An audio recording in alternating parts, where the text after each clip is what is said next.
Hello student, I am Kiran Jodhkar. Welcome to Pratap academy exam की classes. आज हम करेंगे नीति आयोग। ठीक है, नीति आयोग के बारे में पढ़ेंगे। नीति आयोग की फुल फॉर्म क्या है? National institution for transforming India. ये क्वेश्चन ऑलरेडी जब नीति आयोग आया था, ठीक है, 2015 में, तो उसके बाद एग्जामिनर का ये फेवरेट क्वेश्चन बन गया था। फुल फॉर्म पूछते थे नीति आयोग की, लेकिन अब ये क्वेश्चन पुराना हो गया कि नीति आयोग की फुल फॉर्म क्या है। अब ये क्वेश्चन नहीं आएगा नीति आयोग के में। अब क्वेश्चन आएंगे कि कौन कौन से इंडेक्स लॉन्च कर रहे हैं, कौन कौन सी स्कीम्स लॉन्च कर रहे हैं। ठीक है, ऐसे क्वेश्चन आएंगे अब एग्जाम में।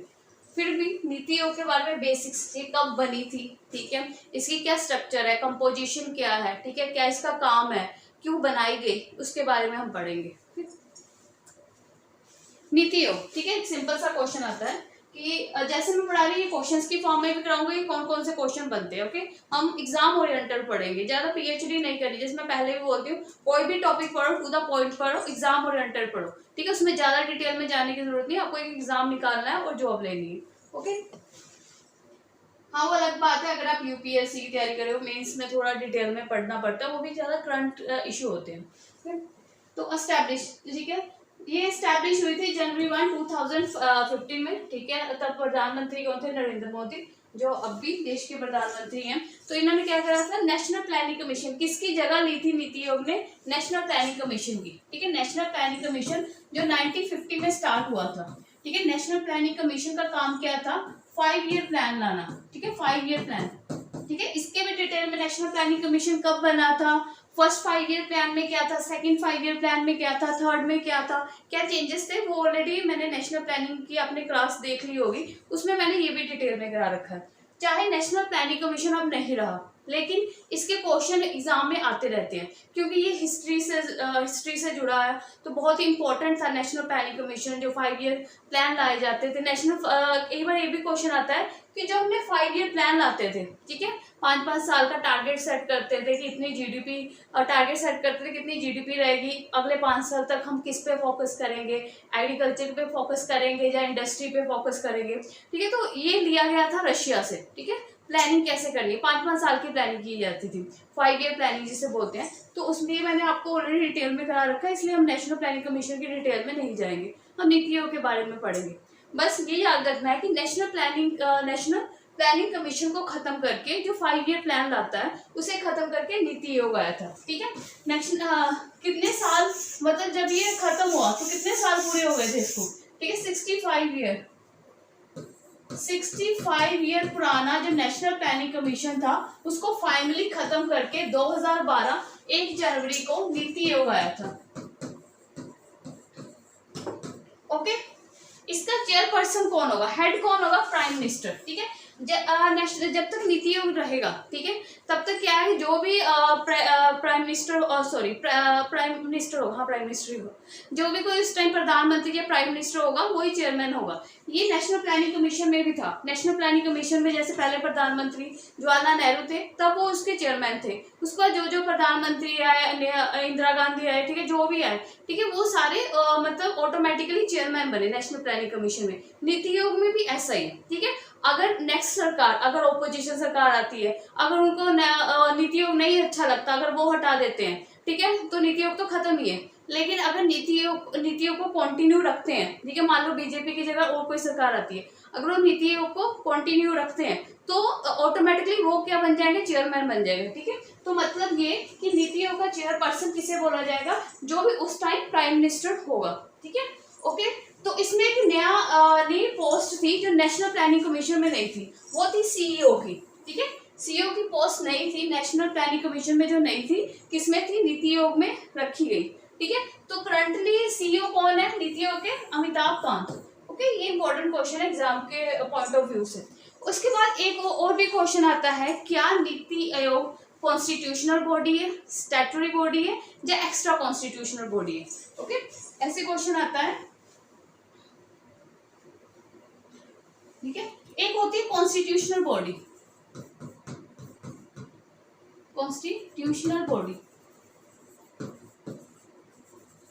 एक होती है statutory body,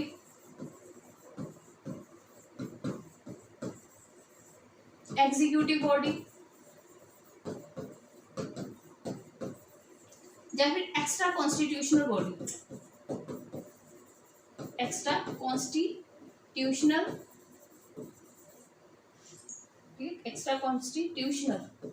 extra constitutional body, ठीक है। तो कॉन्स्टिट्यूशनल बॉडी होता है संवैधानिक बॉडी जो हमारे संविधान में पहले से है, ठीक है। कॉन्स्टिट्यूशनल बॉडी उससे बोलते हैं, जैसे election commission, high court, supreme court, ये कॉन्स्टिट्यूशनल बॉडी है। यूपीएससी कॉन्स्टिट्यूशनल बॉडी है, ठीक है, क्योंकि ये हमारे संविधान में पहले से है। ओके, उनको बोलते हैं कॉन्स्टिट्यूशनल बॉडी। अब ये जो नीति आयोग है, नीति आयोग कॉन्स्टिट्यूशनल बॉडी नहीं है क्योंकि ये संविधान में नहीं थी, ये 1950 में सरकार द्वारा बनाई गई थी, ठीक है। तो ये हमारे संविधान में नहीं थी, तो कॉन्स्टिट्यूशनल बॉडी नहीं है नीति आयोग, ठीक है। स्टैट्यूटरी बॉडी है, नहीं। स्टैट्यूटरी बॉडी होता है जो act of parliament, act of parliament, जब पार्लियामेंट में बिल पास होता है, बिल पास होके जब एक्ट पास होता है, ठीक है। आपको पता है ना बिल कैसे पास होते हैं, फिर एक्ट कैसे होता है, ये मैंने पॉलिटी में बहुत अच्छे से पढ़ा है, ठीक है। तो उससे भी, वो भी इम्पोर्टेंट टॉपिक है, तो उससे भी रिवाइज करना। तो स्टैट्यूटरी बॉडी होती है जो एक्ट ऑफ पार्लियामेंट से बनती है, जब बिल पास होता है तो एक्ट बनता है। जैसे वाइल्ड लाइफ एक्ट है, ठीक है, बहुत सारे एक्ट हैं, तो उसमें क्या जो भी एक्ट से आता है, ठीक है, तो वो होती है स्टैट्यूटरी बॉडी। तो ये कोई एक्ट से नहीं आई, इसमें नीति आयोग लाने के लिए कोई बिल पास नहीं करना पड़ा, ठीक है, इसलिए स्टैट्यूटरी बॉडी भी नहीं है। एग्जीक्यूटिव बॉडी, ठीक है, ये एग्जीक्यूटिव बॉडी है क्योंकि ये किसके द्वारा बनाई गई है, गवर्नमेंट ने एग्जीक्यूटिव रेजोल्यूशन पास करा था, तो ये सरकार के द्वारा बनाई गई है, ठीक है।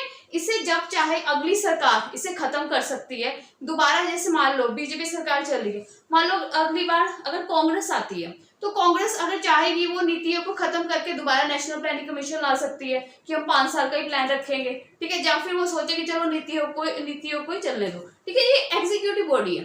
एग्जीक्यूटिव बॉडी जो होती है, जो सरकारें बनाती हैं, उसे कभी भी खत्म किया जा सकता है क्योंकि वो ना ही संविधान में है, ना ही वो किसी बिल या एक्ट से बनी हुई है। ओके, तो एक्स्ट्रा कॉन्स्टिट्यूशनल बॉडी नहीं है, ठीक है। एक्स्ट्रा कॉन्स्टिट्यूशनल बॉडी संविधान से बाहर रह के कुछ नई बॉडी बनाना, ठीक है। लेकिन national planning commission, national planning commission को एक्स्ट्रा कॉन्स्टिट्यूशनल बॉडी बोला गया, लेकिन नीति आयोग को एक्स्ट्रा कॉन्स्टिट्यूशनल बॉडी नहीं बोला गया। ओके, बाकी हम डिफरेंस और पढ़ेंगे कि नेशनल प्लानिंग कमीशन में और नीति आयोग में क्या डिफरेंस है, ठीक है। आपको एक सिंपल समझ आ गया कि नीति आयोग अगर पेपर में कॉन्स्टिट्यूशनल बॉडी है नहीं, स्टैट्यूटरी बॉडी है नहीं, एक्स्ट्रा कॉन्स्टिट्यूशनल बॉडी है नहीं, ठीक है, ये एग्जीक्यूटिव बॉडी है, ठीक है। समझ आएगा यहाँ तक कॉन्स्टिट्यूशनल, ठीक है, कॉन्स्टिट्यूशनल बॉडी।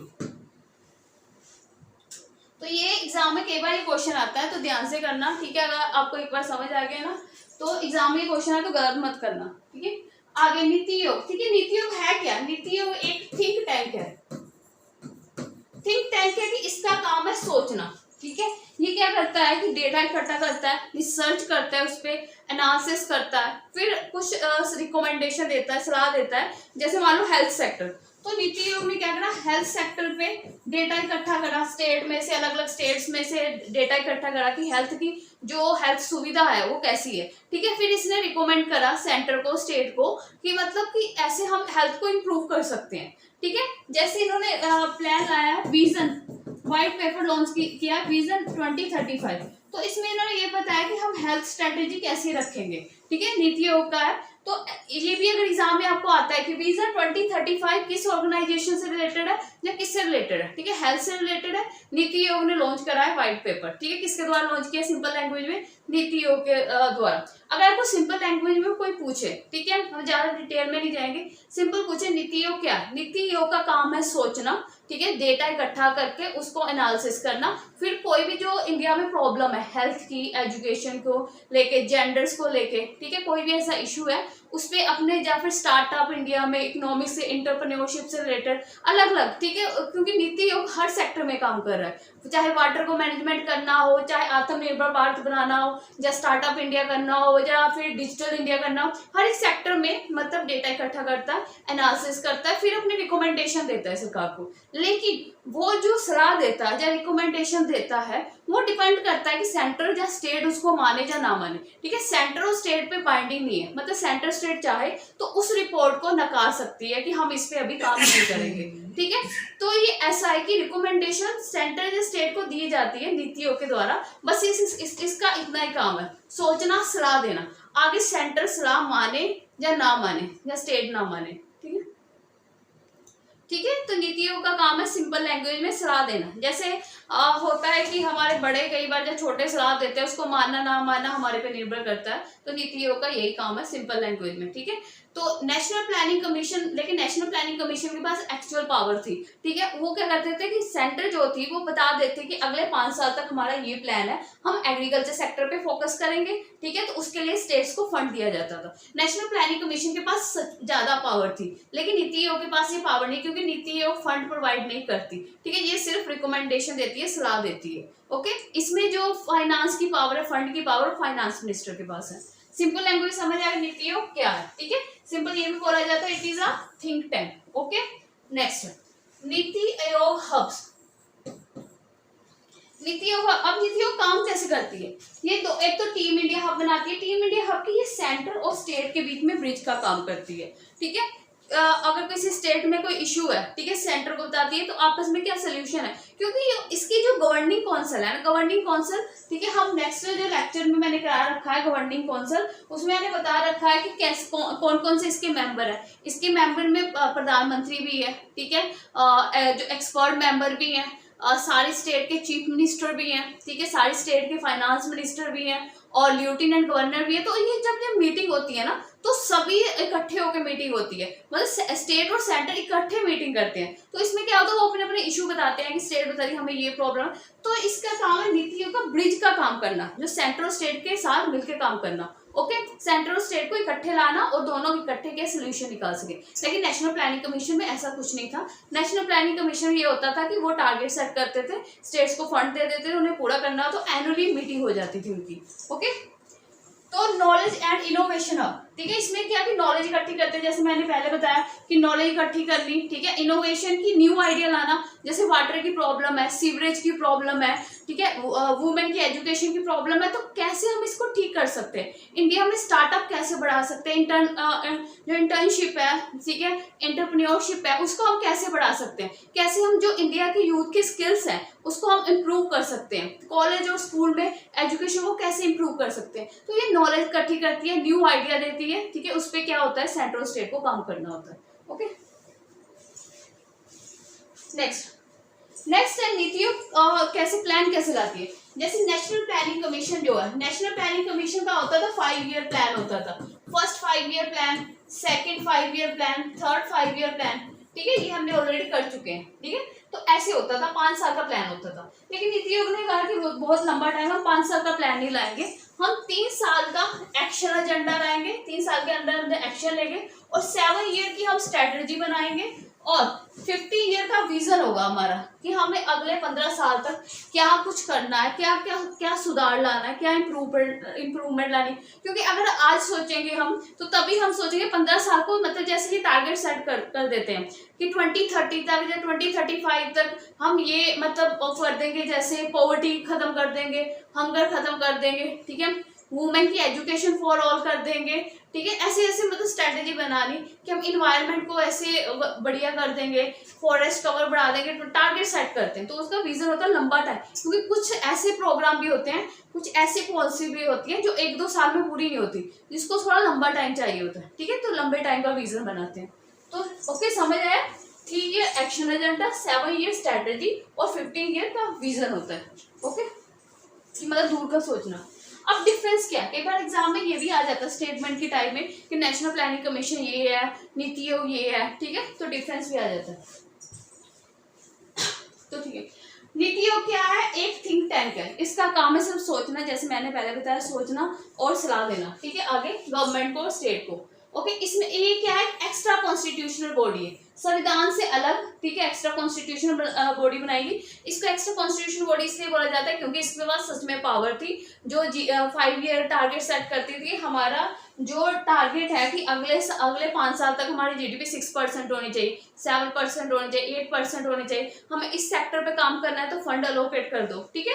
तो इसको तब जब ये बनी थी नेशनल प्लानिंग कमीशन, तो इसको एक्स्ट्रा कॉन्स्टिट्यूशनल बॉडी बोला गया था। तो नीति आयोग को क्या बोला गया, थिंक टैंक, ठीक है। नीति आयोग ना ही कॉन्स्टिट्यूशनल बॉडी है, ना ही एक्स्ट्रा कॉन्स्टिट्यूशनल बॉडी है, ना ही स्टैट्यूटरी बॉडी है, ठीक है।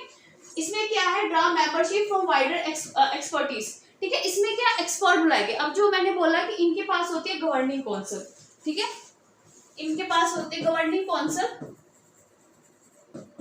गवर्निंग काउंसिल जो होती है, जैसे काउंसिल है, असेंबली है, तो इनकी मीटिंग होती है गवर्निंग काउंसिल में। इसमें प्रधानमंत्री भी होते हैं, सीएम भी होते हैं अलग अलग स्टेट के, लेफ्टिनेंट गवर्नर भी होते हैं, एक्सपर्ट्स भी होते हैं और फुल टाइम मेंबर्स भी होते हैं इसमें, जो अपनी राय देते हैं कि हमें इस इश्यू को ऐसे सॉल्व करना है। लेकिन इसमें लिमिटेड एक्सपर्टाइज होती है, इसमें मतलब ज्यादा एक्सपर्ट और नहीं होते, सेक्रेटरी होते हैं, मतलब पीएम होते हैं, मिनिस्टर होते हैं, ठीक है।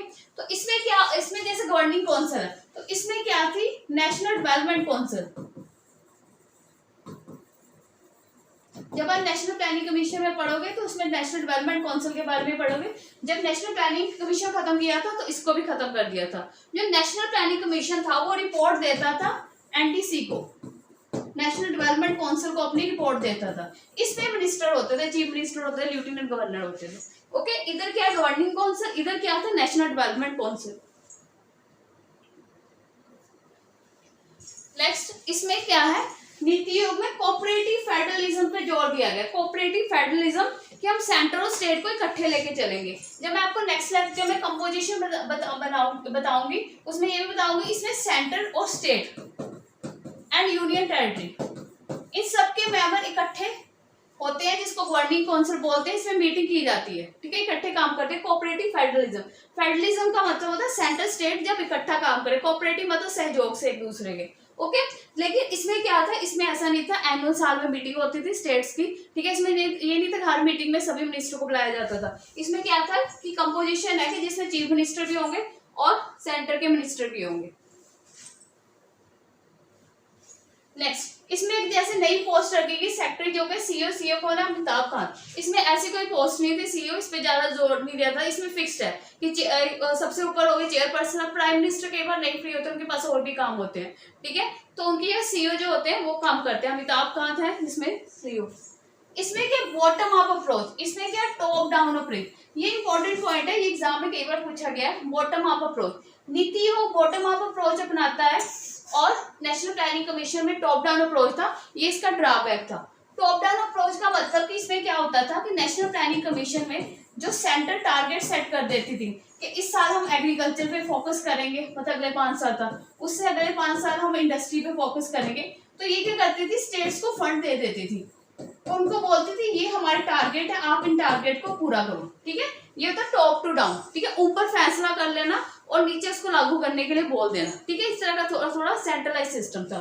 लेकिन इसमें क्या है, नीति आयोग में क्या है, नीति आयोग का क्या काम है, रिसर्च करना, ठीक है। रिसर्च अब कहाँ करेगी, बॉटम से करेगी, रूट लेवल से करेगी। तो ये विलेज में, रूरल एरिया में सर्च करती है कि वहाँ पे एजुकेशन कैसी है, हेल्थ कैसी है, ठीक है, स्किल कैसे हैं लोगों के, अगर कोई बिजनेस स्टार्ट करना है तो कैसे लोगों का स्किल है, टैलेंट है, ठीक है, उसको ये सामने लाती है रिसर्च वगैरह। फिर जो रूरल विलेज के इशू है, ठीक है, अर्बन के इशू है, फिर उसके बाद ठीक है सेंटर पे जाते हैं। तो ये ऐसे करके काम करती है, बॉटम अप अप्रोच, ठीक है। जैसे स्टेट्स वगैरह मीटिंग होती है तो स्टेट्स जो होते हैं, यूनियन टेरिटरी होती है, वो अपनी प्रॉब्लम्स बताती है, हमारे गांव में, हमारे रूरल एरिया में, अर्बन में ये इशू है, ठीक है। तो उसका क्या करता है, ये खुद भी सर्च करती है नीति आयोग कि ये स्टेट की ये प्रॉब्लम है। जैसे इनका प्रोग्राम है एस्पिरेशनल डिस्ट्रिक्ट, हम आगे स्कीम्स भी पढ़ेंगे। इनका बहुत कॉमन एस्पिरेशनल डिस्ट्रिक्ट, इसमें क्या है कि जो डिस्ट्रिक्ट बैकवर्ड है एजुकेशन में, हेल्थ में, ठीक है, जहाँ मतलब बिल्कुल ही हम बोलते थे बैकवर्ड है, बहुत ज्यादा, बहुत पीछे चल रहा है जिला, डिस्ट्रिक्ट, ठीक है। तो ये आइडेंटिफाई करती है पूरे इंडिया में कौन कौन सी डिस्ट्रिक्ट है, तो टारगेट सेट करती है कि इतनी देर तक इसे इंप्रूव करेंगे। जैसे पंजाब में मोगा, ठीक है, मोगा एस्पिरेशन डिस्ट्रिक्ट में आई थी और मोगा रैंक में 1 में आई थी क्योंकि उसने इंप्रूव करा था, ठीक है। तो ऐसे करके ये क्या टॉप डाउन अप्रोच है, ठीक है। नीचे सारा डेटा इकट्ठा एनालिसिस करती है, फिर वो अपनी रिपोर्ट तैयार करती है, फिर सेंटर स्टेट के पास रखती है, मीटिंग्स होती हैं, तो उसमें ये वो बताते हैं, ठीक है। इसलिए बॉटम अप अप्रोच है, नीचे से काम करिए। ये नहीं है कि जैसे नेशनल प्लानिंग कमीशन में टारगेट सेट कर दिए तो हर सारी स्टेट को वो फॉलो करें, इसमें क्या इकट्ठा मिलके काम करते हैं, ओके। और इसमें क्या, जैसे मैंने बोला it does not impose mandate to impose policy. जैसे मैंने बोला कि ये सिर्फ थिंक टैंक है, इसका काम है सलाह करना, मानना ना मानना ये सेंटर और स्टेट पे डिपेंड है। लेकिन नेशनल प्लानिंग कमीशन में क्या था कि जो भी पॉलिसीज बना दी जाती थी, नेक्स्ट 5 ईयर प्लान बना दिया जाता था, स्टेट्स को फंड मिल जाता था, एलोकेशन ऑफ फंड्स हो जाता था, और उसको वह वैसे काम करना पड़ता था कि ये कोई प्रोजेक्ट है, ये पॉलिसी है, तो आप इस पे काम करो। ये है, इसका सिर्फ काम है सलाह देना। ओके, नेक्स्ट, इसमें क्या है कि पावर नहीं है, नीति आयोग के पास पावर नहीं है फंड को एलोकेशन करने की। जैसे उसे पता है कोई डिस्ट्रिक्ट जो है बैकवर्ड है, उसमें इंप्रूवमेंट की जरूरत है, तो ये नहीं नीति आयोग के पास बजट है या फंड है कि ये फंड है, चलो इस जिले को इम्प्रूव करते हैं जो बैकवर्ड है। ठीक है, ऐसा कुछ नहीं है। सेंट्रल स्टेट को बोल देती कि ये जो डिस्ट्रिक्ट है ये बैकवर्ड है, इसको इम्प्रूव करने की जरूरत है, तो सेंट्रल स्टेट का मिलकर क्या करती है, मतलब स्कीम्स बनाती है, पॉलिसी बनाती है, फंड प्रोवाइड करती है ताकि उसमें इंप्रूव कर सके। लेकिन नेशनल प्लानिंग कमीशन में क्या था कि फंड्स, इसके पास पावर थी फंड प्रोवाइड करने की, लेकिन नीति आयोग के पास पावर नहीं थी। जो फंड अलोकेट करने की पावर है वो फाइनेंस मिनिस्टर के पास है। ठीक है, ये सबसे बड़ा इसका डिफरेंस है। ओके, उसके बाद नेक्स्ट, अब एग्जाम में जैसे मैंने बोला कि आपको इंडेक्स आते हैं, जैसे पंजाब स्टेट के एग्जाम हुए थे, इनकम टैक्स का पेपर हुआ था। ठीक है, पंजाब इनकम जो भी इनकम टैक्स इंस्पेक्टर का एग्जाम हुआ था, तो उसमें उससे पहले मैंने नीति आयोग की करवाई थी, रिपोर्ट्स कराई थी कि ये स्कीम्स है जो नीति आयोग के द्वारा लॉन्च किया था, वो एज इट इज क्वेश्चन आया था एग्जाम में। इसलिए मैं बोलती हूँ नीति आयोग के जो बेसिक्स है, ठीक है, कंपोजिशन है वो हम नेक्स्ट लेक्चर करेंगे और डिटेल में, इसको मैंने करवा रखा है नीति आयोग को।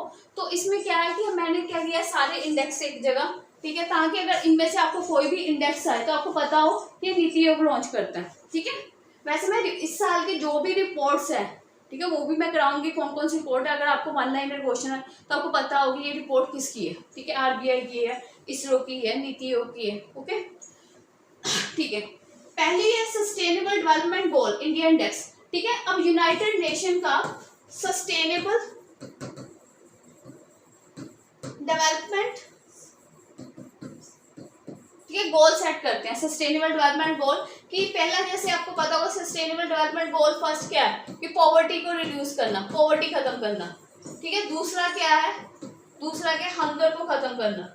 तीसरा क्या है, हेल्थ को इम्प्रूव करना। ऐसे करके इनके इंडेक्स गोल्स हैं जो सारी कंट्रियों को फॉलो करने हैं कि अपने देश में ये गोल्स हैं, इसको आप पूरा करें। जैसे पॉवर्टी खत्म करनी है तो पॉवर्टी खत्म करिए, पहला गोल। दूसरा हंगर खत्म करनी है, भूखमरी खत्म करनी है, उसको खत्म कीजिए। तो ये तो हो गया कि पूरे वर्ल्ड लेवल पे। ठीक है, लेकिन ऐसा ही मतलब लॉन्च करा है नीति आयोग ने इंडिया में। ठीक है, इसमें क्या अलग अलग स्टेट्स में कैसे आप पॉवर्टी को रिड्यूस करते हो, हेल्थ की क्वालिटी है वो इम्प्रूव करते हो, एजुकेशन इम्प्रूव करते हो, इन्वायरमेंट को क्लीन करते हो, इन्वायरमेंट को बढ़िया रखते हो, रिसोर्स की अच्छी मैनेजमेंट कर रहे हो। ठीक है, तो उसमें अलग अलग स्टेट्स को देखता है। अब नीति आयोग ने बहुत सारे इंडेक्स लॉन्च करे जिसमें ये क्या करता है, स्टेट्स की रैंकिंग करता है। ये सबसे बड़ा नीति आयोग का बहुत अच्छा पॉइंट है कि ये स्टेट्स की रैंकिंग करता है कि कौन सी स्टेट अच्छी है।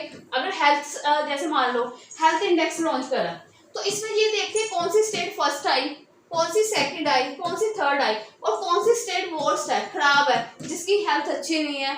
ठीक है, हेल्थ इंडेक्स अच्छा नहीं है। तो इससे क्या होता है, स्टेट्स में कंपटीशन होता है कि उस स्टेट की जो है मतलब हेल्थ क्वालिटी अच्छी है, एजुकेशन अच्छी है, हमारी स्टेट की अच्छी नहीं है, तो इम्प्रूव करने की कोशिश करते हैं। इससे क्या कंपटीशन, जो हेल्थी कंपटीशन बढ़ता है। इसमें स्टेट्स को होता है कि हाँ, कि हमारा भी स्टेट टॉप पे आना चाहिए। तो ये नीति आयोग की बहुत अच्छी पॉलिसी है कि अलग अलग ये इंडेक्स लॉन्च करता है। जैसे वर्ल्ड में बहुत सारे index, World Bank, World Economic Forum, World Trade Organization, United Nation launch करता है। जैसे कंट्रियों को रैंक करता है कि टॉप में ये कंट्री अच्छी है, सेकंड कंट्री अच्छी है, वैसे नीति आयोग का काम है इंडिया में अलग अलग स्टेट्स की रैंकिंग करना, हेल्थ के अकॉर्डिंग, एजुकेशन के अकॉर्डिंग।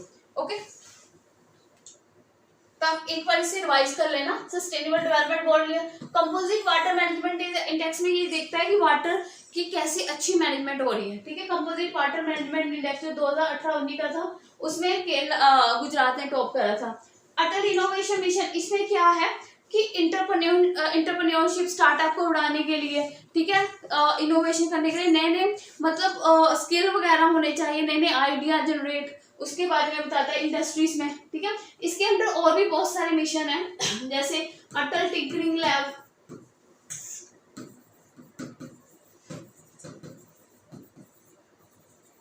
या एसी ऑन कर दो। ठीक है, जैसे अटल टिंकरिंग लैब है। ठीक है, इसमें क्या है, स्कूल कॉलेजेस में वर्ल्ड क्लास लैब की फैसिलिटी प्रोवाइड करनी, ताकि वो नए नए मतलब आइडियाज, इनोवेशन कर सके, डिस्कवरीज कर सके, जिसमें हमारे इंडिया का रैंकिंग इंप्रूव हो सके। ठीक है, और भी है new India challenge, new India challenge, mentorship programme, new India channel, mentorship programme, ये अटल इनोवेशन मिशन के अंदर आते हैं। ठीक है, तो ये कौन करता है? नीति आयोग। ठीक है, सात प्रोग्राम क्या? Sustainable action for transforming human capital, sustainable action for transforming human capital. इसमें क्या? हेल्थ और एजुकेशन, अलग अलग स्टेट का चेक किया जाता है, हेल्थ में कौन सी स्टेट अच्छी है, ठीक है, और एजुकेशन में कौन सी स्टेट अच्छी है। ठीक है, एस्पिरेशनल डिस्ट्रिक्ट मतलब जो बैकवर्ड डिस्ट्रिक्ट है उनको आइडेंटिफाई करके उनको इम्प्रूव किया जाता है। स्कूल एजुकेशन क्वालिटी कैसी अलग अलग स्टेट की चेक होती है। डिस्ट्रिक्ट हॉस्पिटल, अलग अलग जिले में जो हॉस्पिटल है उनकी कंडीशन क्या है। Health index, composite health index, digital transformation index, agriculture marketing, farmer friendly farmer index, India innovation index, women entrepreneurship, good governance index. ठीक है, आप इसको एक बार रिवाइज कर लेना ताकि एग्जाम में ऐसा वन लाइनर क्वेश्चन आए तो आपका गलत नहीं होना चाहिए। ओके, इसके अलावा जो इस साल, ठीक है, जो 2022 से लेके 2020 से लेके 2022 तक, ठीक है, जो भी मतलब स्कीम्स रही है जो नीति आयोग ने नई लॉन्च करी, पुरानी जो स्कीम है मैंने नेक्स्ट लेक्चर में आपको करवाई हुई है नीति आयोग के, कि जो उनकी स्कीम है digital India, startup India, make in India, Atal innovation mission, ठीक है, जब प्रोजेक्ट 75, ठीक है, एट 75 जो आता है, इंडिया एट 75, ये इनकी व्हाइट पेपर है, बुक लॉन्च करी, इसमें इन्होंने स्ट्रेटेजी बता रखी है। तो ये भी अगर पूछेगा तो किसने लॉन्च करी है, तो नीति आयोग ने लॉन्च करी है। ठीक है, तो जो नई स्कीम्स लॉन्च करी है उसके बारे में पढ़ेंगे। जैसे विजन 2035, एक तो आपको ये क्वेश्चन आएगा, विजन 2035 किसने लॉन्च करा? किसने लॉन्च करा? नीति आयोग ने। ठीक है, ये किसके बारे में? हेल्थ के बारे में, एजुकेशन के बारे में या वुमेन के बारे में? ये हेल्थ के बारे में है कि हेल्थ को कैसे हम इम्प्रूव कर सकते हैं, हेल्थ इंफ्रास्ट्रक्चर कैसे बढ़िया कर सकते हैं, हेल्थ सर्विस को कैसे बढ़िया कर सकते हैं। ठीक है, तो इसमें विजन बता रखा है 2035 से कि हम कितना ज्यादा इसको इम्प्रूव कर लें। ओके,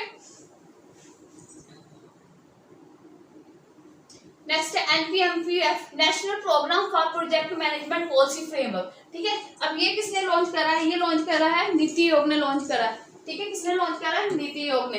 ये प्रोजेक्ट किसके बारे में है? इंफ्रास्ट्रक्चर। अब इनको आपको डिटेल में पढ़ने की जरूरत नहीं है। ठीक है, वन लाइनर क्वेश्चन है, फैक्चुअल क्वेश्चन, सिंपल ये रखना, ये किसके रिलेटेड है? इंफ्रास्ट्रक्चर को इम्प्रूव करने के लिए। ओके, आत्मनिर्भर भारत अराइज अटल न्यू इंडिया चैलेंज, ये किसके लिए है? कि हम इनोवेशन करें, मतलब न्यू आइडिया लेके आए, क्योंकि आजकल आइडिया ही बिकता है, जिसके पास अच्छा आइडिया है उसका बिजनेस अच्छा है, स्टार्टअप अच्छा है। फॉर एग्जाम्पल कि पहले जैसे स्विगी है, जोमेटो है, ठीक है, उससे पहले जैसे फ्लिपकार्ट है, फ्लिपकार्ट, अमेजोन है, इनके पास क्या एक आइडिया है कि हमें ऑनलाइन सामान डिलीवर करना चाहिए, चाहे कपड़े हो चाहे खाना है। तो ये क्या आइडिया जनरेट हुआ, आइडिया है, उससे स्टार्टअप बना, तो उनके पास बहुत सारी वेल्थ होगी, पैसा हो गया। तो आइडिया मैटर करता है, आपके पास अच्छा आइडिया होना चाहिए इन्वेस्टमेंट करने के लिए। ओके, तो नीति आयोग यही बोलता है, प्रोग्राम शुरू किया, इसमें क्या कि इनोवेशन, नया आइडिया लेके आओ, ठीक है, जिससे कि आपका बिजनेस बढ़े, मतलब कि एंटरप्रेन्योरशिप बढ़े। ठीक है, और इसमें क्या है? इंक्रीज हो कंपटीशन, इंक्रीज हो किसमें?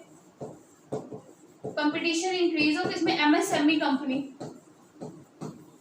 ठीक है, कंपटीशन इंक्रीज करने के लिए ये प्रोग्राम लॉन्च किया, आत्मनिर्भर भारत अराइज अटल न्यू इंडिया चैलेंज। ठीक है, क्या क्या चैलेंज फेस करने पड़े अगर कोई नया बिजनेस शुरू करना है। ठीक है, उससे रिलेटेड इसमें प्रॉब्लम आइडेंटिफाई करेंगे। इसमें क्या कि सारे जो मिनिस्टर्स हैं, इंडस्ट्रीज में काम करते हैं, इंडस्ट्रियलिस्ट हैं, ठीक है, वो सारे मिलके काम करेंगे कि हमें क्या सोल्यूशन करना चाहिए, क्या हाँ प्रॉब्लम आ रही है।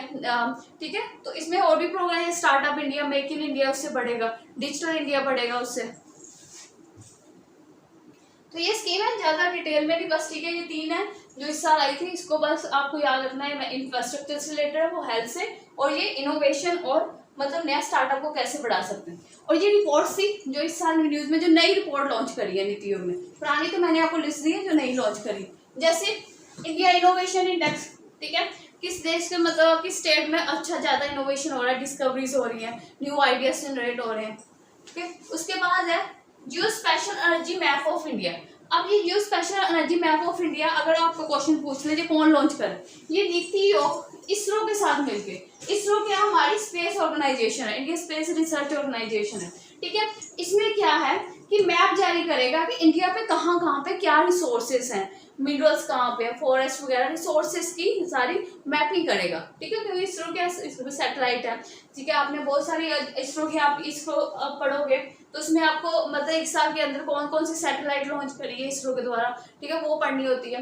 रिमोट सेंसिंग सैटेलाइट लॉन्च की जाती है ताकि ऊपर से जो सैटेलाइट है वो क्या करती है, फोटो ले लेती है, ठीक है, बहुत इनका बहुत अच्छी क्वालिटी के पता लग जाता है कि ये इंडिया है, यहाँ पे ये रिसोर्स है, फॉरेस्ट है, यहाँ पे अर्बन एरिया, यहाँ पे विलेज एरिया, तो वो उससे क्या आइडिया हो जाता है। Okay, next state health index report.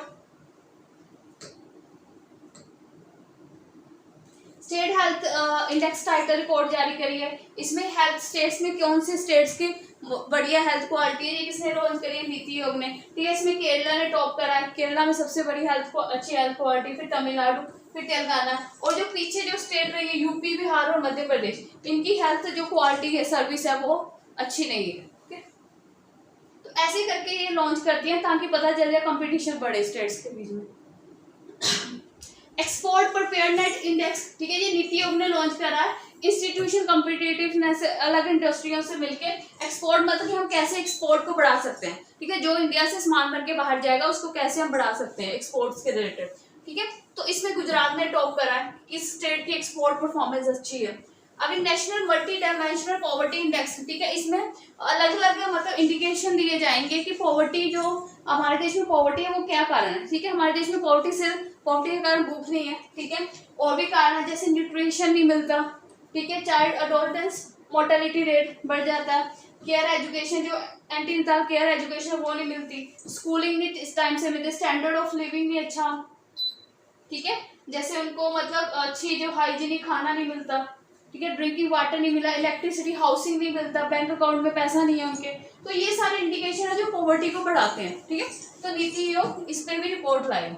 Okay, तो ये सारे थे कि जो इस साल के जो नए जो नीति आयोग के लॉन्च हुए हैं। बाकी जो इंडेक्स है जो पुराने वो मैंने इकट्ठे यहाँ पे आपको प्रोवाइड कर दिए।